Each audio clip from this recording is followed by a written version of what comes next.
we was created the same way every other animal was created. We was created to live. We have moral compasses within us, whether the Creator gave that to us, whether an energy, whatever higher being is. We was created to be good and bad and live our lives. If we find a book that talks about things and contradicts and brings errors within it, then you can say it's got corrupted or it's not from God.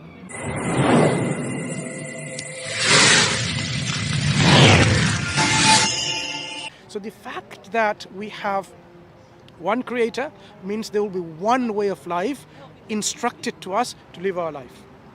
That is what Islam teaches. Okay? So why do we have so many religions conflicting and saying different things? Some of them even having this belief like, wipe them out from this planet Earth because they are this and what, right? Yeah, this is the issues that we say Islamically, I understand, we say Islamically, our Creator revealed the guidance, the same consistent guidance, to be applied by the people through prophets and messengers. Yeah. But what happened is, as time went, people corrupted these messages. Yes. They failed to keep it pristine, clear, and preserve it. They failed to preserve it. And because of this, the message got corrupted, diluted, embellished, and so on and so forth. And that's why you have all of these problems that we see, because it is not the true message from God. So we say God, our Creator, when we say God, is a being who is worthy of worship. That's simply what God means, a being that deserves our worship, our gratitude. I mean, if, for example, you did something to someone, it is not because you did it because of something. That person, knowing that you've done that out of your kindness, your compassion, they will thank you for it. That thankfulness, that gratitude they're offering you is what they need to do, not what you want from them. Okay? So that's their gratitude. We have to worship God because we need to worship God, not because He needs our worship. I don't think we was created to worship. Okay. Our Creator tells us that we were created for a purpose, to acknowledge Him and to be grateful to Him. And that essence of being gratitude. But that's the bit I don't. Fine, we can discuss that. I know, I understand. Agree that we was created the same way every other animal was created. We was created to live. We have moral compasses within us, whether the Creator gave that to us, whether an energy, whatever higher being is. We was created to be good and bad and live our lives, not to live by rules and regulations. What if you follow what is good and avoid what is bad and you live your life? Are you following something?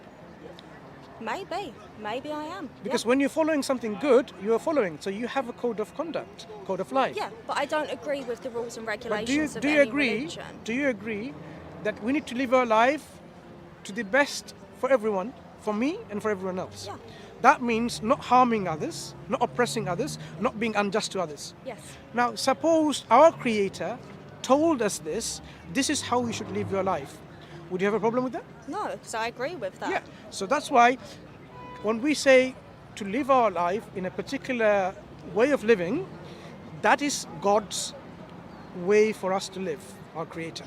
So you're not against that, you're against a form of way of life which goes against perhaps what you consider to be good, what you consider to be right, what you consider to be correct. That is what we need to differentiate. So in essence, we don't disagree. We are disagreeing with that message out there which creates division, which creates enmity, hatred, bigotry, which creates between people this idea of tension and saying you are less than the other, they are better than you and so on. Islam says this is not the message of God. That is not the message of God. Exactly, the message of God exactly on the contrary, that God created you to live on this earth in peace and tranquility and to be established in justice on this earth. He says He created the balance and He says do not transgress this balance. Would it be a wonderful world if we could all do that? Right. So as I can see, you agree in principle the essence of the teaching of Islam is to identify where is that message, because you see this message, remnants of it, part of it, here and there in different religions.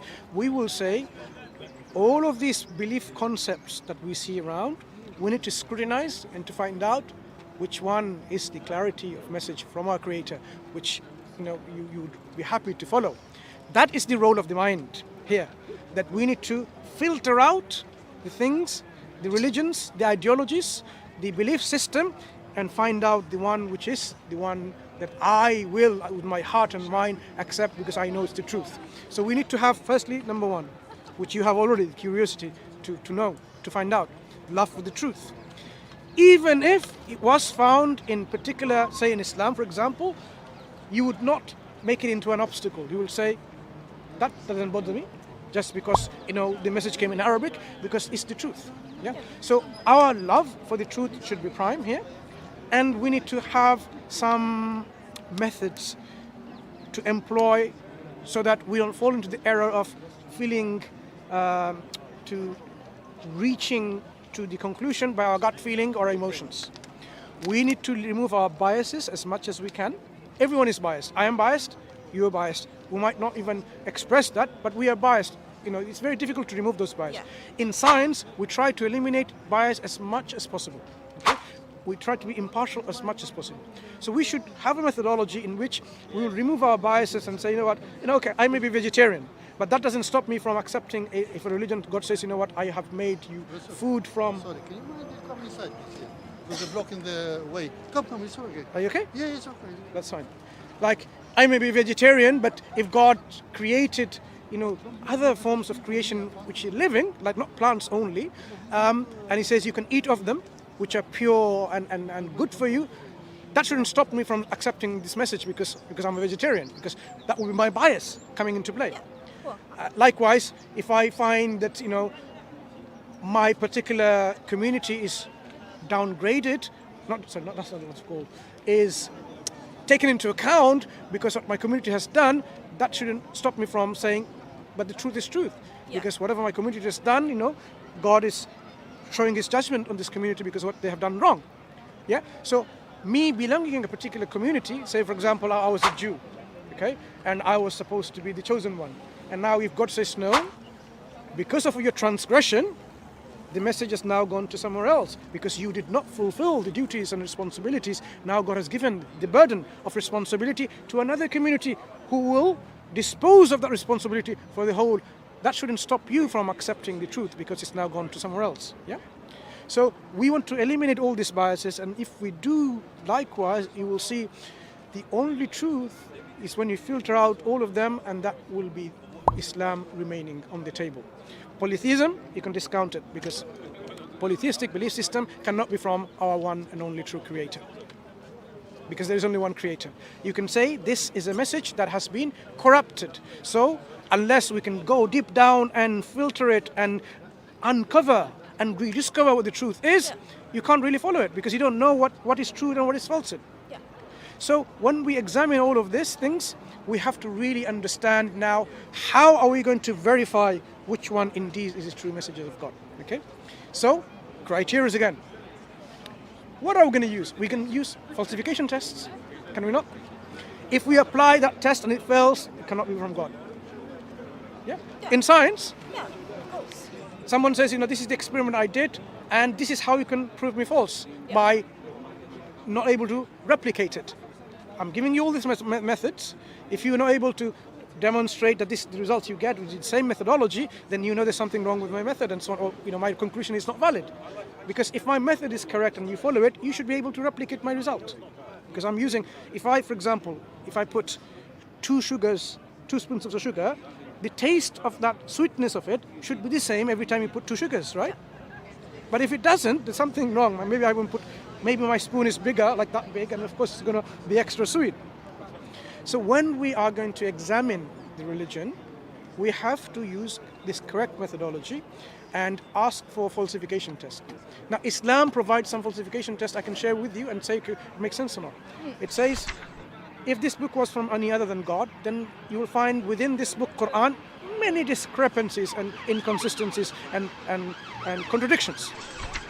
Now I think that makes sense, because if a book came from the All-Wise, the creator of the heavens and the earth must know what he's created. He's not going to make a mistake of something about the reality and say, and gets it wrong. He's not going to make a mistake and get history wrong, what happened to history in the past, because he's supposed to be the ever-living, all-knowledgeable creator, knowing every single thing that happens. So if we find a book that talks about things and contradicts and brings errors within it, then you can say it's got corrupted, or it's not from God. Okay? And you can examine these books likewise. You can examine the Bible, you can examine the Bhagavad Gita, you can examine the books of the Buddhist scriptures, whatever that you fancy. And when you examine it, you can come to certain steps of realization of how true this is or not.